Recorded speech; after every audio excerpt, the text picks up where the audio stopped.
Bon dia, em dic Marc Ballestero, tinc 36 anys, soc de Girona, he estudiat psicologia i majoritàriament tota la meva vida laboral l'he dedicat als recursos humans.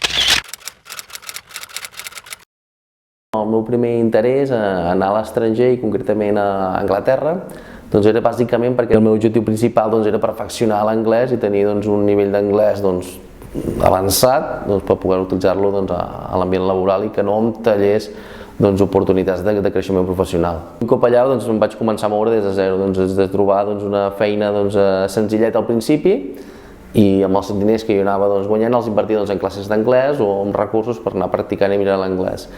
I a partir d'aquí anar creixent fins a feines que vaig poder anar assolint millor. Em vaig treure al final una titulació en recursos humans i això també vaig acabar treballant de lo meu, administratiu de nòmines, cosa que em va aportar molt. Un consell que jo faria és intentar fer l'esforç de fer amics d'altres cultures, perquè t'has de comunicar amb ells en anglès. Que no només per tocar terra anglesa aprens anglès de forma miraculosa. Un hi ha de posar esforç i voluntat. Jo, per exemple, els recursos que vaig fer servir, jo cada nit me posava a la ràdio i escoltava la ràdio, i això el cervell es va entrenar i va sentint els sons i també llegir el diari. Jo per trobar feina al Regne Unit em vaig basar molt en els meus propis recursos. Si vas als job centers, que són com centres que donen ajut a gent que busca feina de l'Ajuntament, allà et donen una mica de guia, però veient que no funcionaven gaire, després vas provant altres opcions. Vaig anar a empreses de selecció, ETTs. Aleshores jo el que vaig fer servir va ser bàsicament entregar currículum porta per porta, empresa per empresa. Aleshores, per fer un currículum adequat una mica com se l'esperen ells o a nivell anglès, és important que no surti la fotografia per evitar el tema de racisme, això ho tenen molt acurat. I també fer allò està molt típic de fer una petita presentació, unes 3 o 4 línies al principi del teu currículum, explicar una mica els teus punts forts o com ets, perquè així amb 4 llegides puguin veure què ets capaç tu de fer. Recomano anar als llocs directament perquè valoren molt aquesta proactivitat. Ho explico per una raó. Allà a Anglaterra donen moltes subvencions a la gent que no té feina. Anant presencialment tens moltes més oportunitats perquè realment tu estàs demostrant que t'interessa buscar feina, te veuen, mostres l'interès, parles, que a tu t'agrada fer això, pots fer allò altre. Una altra cosa que també em va ajudar molt per anar practicant l'anglès mentre trobava les primeres feines és fer un voluntariat, que és una cosa que allà a Anglaterra concretament està molt reconeguda i molt ben valorada.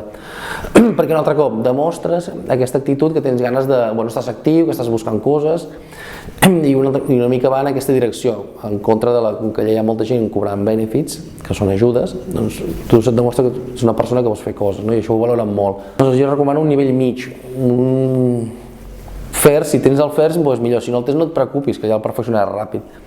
Aleshores, com més ben preparat vagis, més fàcil serà i més ràpid t'integraràs. M'ha estat més fàcil, primer no diria que m'ha estat fàcil res, un cop a l'estranger, però si tingués que triar, suposo que per la meva persona potser fer amistats i trobar l'allotjament. Trobar allotjament a Anglaterra jo recomanaria al principi, per no trobar-te moltes sorpreses, és agafar un hostel la primera setmana, 2 setmanes, i un cop ets allà, ja buscar una habitació o un pis compartit.